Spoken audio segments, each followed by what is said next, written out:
শুভেন্দু অধিকারীর আত্মসহায়ক হত্যার পর কেটে গিয়েছে 96 ঘন্টারও বেশি সময়। এখনো অধরা মূল অভিযুক্ত। হত্যা রহস্যের কিনারা করতে উত্তরপ্রদেশে গিয়েছে তদন্তকারীদের দল।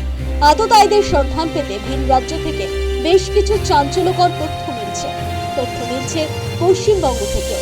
তদন্তে উঠে এসেছে চন্দ্রনাথ রথ হত্যায় ব্যবহার হওয়া গাড়ি আনা হয়েছিল ঝাড়খণ্ড থেকে। নাম্বার প্লেট যে নকল করা হয়েছে, পুলিশের প্রাথমিক তদন্তে সেরকমই ইঙ্গিত মিলেছিল। প্রাথমিক তদন্তের ইঙ্গিতে ক্রমশ বিশ্বাসে পরিণত হচ্ছে তদন্তকারীদের। তদন্তে উঠে এসেছে খুনে ব্যবহার করা গাড়ি থেকে অনলাইনে টাকা পাঠানো হয়েছিল। বালি টোল প্লাজাতে ইউপিআই মারফত সেই টাকা দেওয়া হয়, আর সেই সূত্র ধরেই আততায়ীদের সন্ধান চালাচ্ছে বিশেষ তদন্তকারী দল। ইতিমধ্যেই বালি টোল প্লাজার সিস্টেমে ফুটেজ সংগ্রহ করেছে পুলিশ।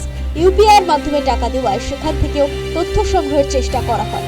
ঘটনায় বেশ কয়েকজনকে আটক করে জিজ্ঞাসাবাদ করা হয়েছে, তবে গ্রেপ্তারের মতো যথেষ্ট প্রমাণ পাওয়া যায়নি।